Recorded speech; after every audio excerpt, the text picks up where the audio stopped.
Selamat pagi,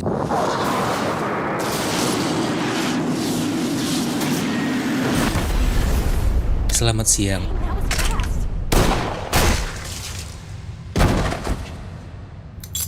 selamat malam warga bumi yang gak saya cintai. Mecha, sebuah istilah asal Jepang yang diserap mengotakkan sebuah tema robot yang bisa dipiloti dan biasanya digunakan sebagai senjata militer, yang mana keadaannya sedang tidak baik-baik saja. Katanya, apakah benar? Eh, ada Gundam Wing baru. Bose, movie belum nonton. Leviathan lumayan bagus, tapi kok gak ada yang bahas ya? Ecox adalah tayangan yang buruk bukan karena gua elitis UC, melainkan tayangannya sendiri yang sejujurnya bingung apa yang mau disampaikan sehingga hanya mengembangkan efek nostalgia yang bahkan enggak semenarik itu. Alamak, iya kayaknya nggak baik-baik aja. Beberapa dari komen kemarin ada yang minta buat bahas kenapa Mecha sekarang mati. Tapi kalau dibilang mati juga enggak, dan mungkin kata yang lebih tepat adalah stagnan. Nah, untuk alasannya gue nggak bisa bilang kalau ini 100% benar, karena segalanya hanya berdasarkan spekulasi, diskusi, dan opini orang-orang. Sebab gue sendiri belum menemukan karya ilmiah yang berkaitan dan susah juga. Karena kebanyakan dari artikel-artikel ini pun terkunci di balik membership dan ya...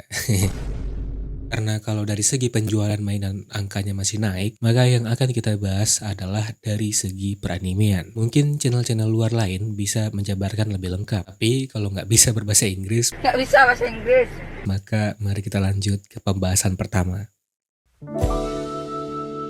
Perlu kita ingat bahwa sebagian besar anime mecha bertujuan untuk penjual mainan, dan target utamanya udah pasti di negaranya sendiri. Jepang terkenal jarang mengikuti pasar internasional dan mengutamakan pasar mereka sendiri. Dengan populasi mereka yang semakin berkurang, jumlah anak-anak dan remaja juga nggak sebesar tahun-tahun di bawah 2000-an. Faktor ini menyebabkan penurunan minat tayangan yang berbasis robot-robotan, mempersulit original anime mecha untuk mencuat dan laku jika hanya sekedar ingin menjual mainan, karena orang-orang akan lebih tertarik pada lini yang udah ada lama seperti Gundam, Zoid, Eva, Macross, dan bahkan Kamen Rider. Pergantian generasi juga membuat tema perang politik dan anti-war tidak lagi relevan. Kebanyakan anak-anak hingga remaja enggak lagi tertarik dengan tema-tema tersebut karena persoalan perang ini udah jauh di masa lalu. Walaupun sekarang tetap ada perang di beberapa wilayah, yang benar-benar paham hanyalah orang dewasa. Di masa kita kecil, hal ini masih cukup relevan karena bagi orang-orang dewasa di sekitar, hal tersebut masih hangat sehingga kita terkadang mendengarkan cerita mereka dan ikut penasaran. Kalau di zaman sekarang, kalian cari anak random dan terus minta mereka milih antara Mokit atau dibeliin Roblox,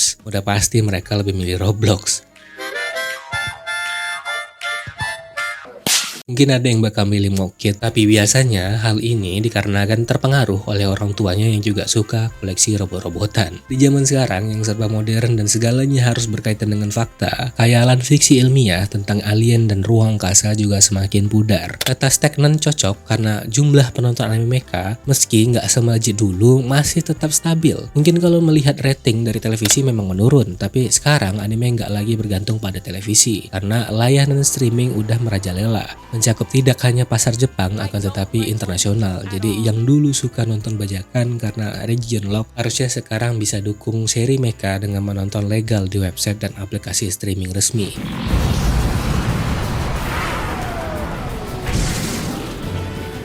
Seperti yang gua senggol sebelumnya, tayangan mecha yang bertujuan untuk menjual model kit akan tertutupi oleh Gundam dan anime-anime mecha yang udah ada lama di pasaran. Karena kalau udah berhubungan dengan seri yang udah berjalan lebih dari 20 tahun, meski animenya nggak masuk kategori bagus pun, penjualan Mokit akan tetap melejit, asalkan desainnya menarik. Sebab pencinta model kit akan tetap tertarik untuk membeli merchandise baru dari seri terfavorit mereka. Penjualan gumpal Geekooks tetap bagus meskipun animenya sendiri bisa dibilang mendapatkan mixed review. Nah, apakah hal yang sama nggak bisa diterapkan ke tayangan baru? Jawabannya sulit, karena Gundam sendiri bisa menjual karena namanya. Banyak yang udah tahu nama Gundam serta Eva. Jadi pencinta model kit internasional yang nggak pernah nonton serinya atau bahkan tidak tertarik dengan anime pun mudah aja untuk membeli Gundam jomplang sebab namanya udah besar. Oleh karena itu, resiko untuk sebuah original mecha anime lebih besar, apalagi biaya produksinya jauh lebih besar daripada anime biasa. Dengan adanya elemen mekanikal yang detail, baik itu 3D, CGI maupun 2D hand drawn, sama-sama memakan investasi yang besar baik dari waktu maupun tenaga. Beberapa orang mungkin akan bilang 3D CGI itu lebih mudah daripada gambar tangan.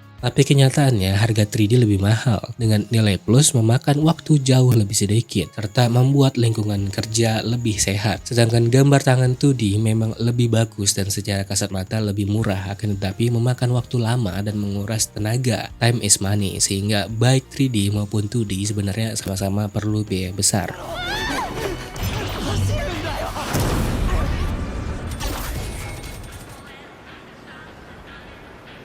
Apa kalian familiar dengan judul ini? Kalau enggak, berarti kemungkinan besar dua alasan sebelumnya yang membuat anime mecha stagnan ada benernya. Kalau kalian tahu judul ini, maka selamat. Kalian adalah penggemar niche di dalam niche yang suaranya paling kecil.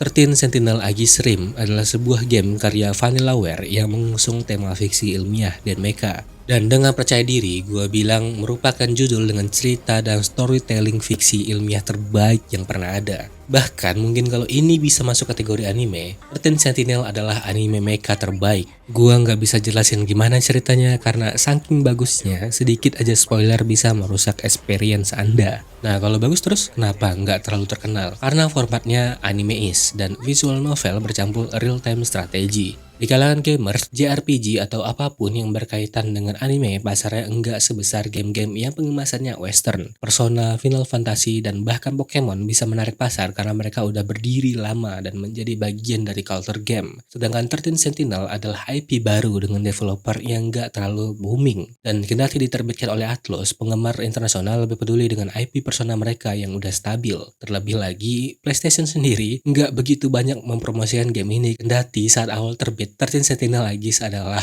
PlayStation eksklusif. Visual novel dan strategi game juga masih termasuk niche di dunia game yang orang-orang pada umumnya lebih tertarik dengan gameplay yang cepat dan grafik 3D. Nah, apa hubungannya dengan anime mecha?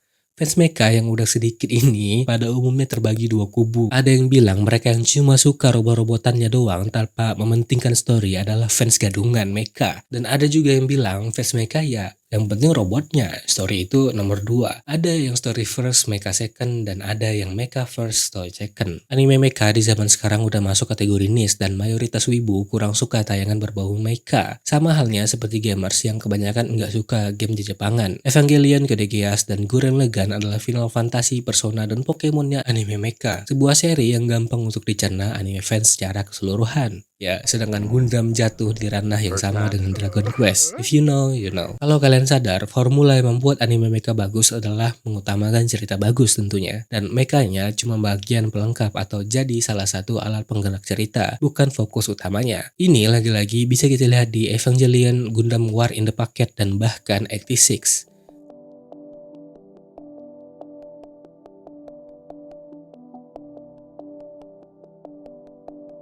Nah, 86 adalah contoh yang tepat karena anime ini sempat dibenci beberapa orang karena mekanya yang kurang dan terlalu fokus ke romansa. Padahal adegan romansanya sendiri cuma satu episode dan itu juga enggak berlebihan, justru indah. Kayak mereka tiba-tiba amnesia kalau Gundam, Evangelion hingga Noah Zero ada romansanya lebih banyak dibandingkan 86. Dan kalau dibilang mecha 86 enggak keren, damn. 86 juga menjadi contoh bagaimana anime mecha bisa menarik penonton baru. Sebab banyak dari mereka yang ogah buat nonton mecha justru tertarik dengan 86. Namun, apakah itu berarti mengabaikan desain mecha? Nah, seri-seri yang gue sebutkan di atas punya desain mecha yang ciamik. Jadi sebenarnya kadarnya bisa diseimbangkan. Untuk keluar dari kestagnanan ini, anime mecha harus punya gebrakan baru. Tidak hanya mengulang tema-tema yang udah ada, perlu ada yang melawan arus yang udah dimiliki Sunrise dan Bandai selama puluhan tahun sehingga membuat anime mecha lumayan membosankan dan lelah. Gua kira Sunrise mencoba untuk keluar dari zona nyaman mereka ketika season 1 Witch for Mercury keluar dengan memasukkan persamaan dan sesi duelnya, tapi pada akhirnya justru beralih ke trop lama dengan kualitas yang lebih rendah di season kedua.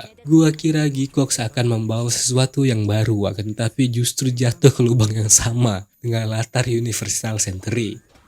Men, Gua udah berhenti berharap pada Bandai dan Sunrise. Satu-satunya cara adalah untuk studio lain memberi gebrakan baru melawan arus Bandai dan melepas Mecha dari jeratan kestagnanan ini.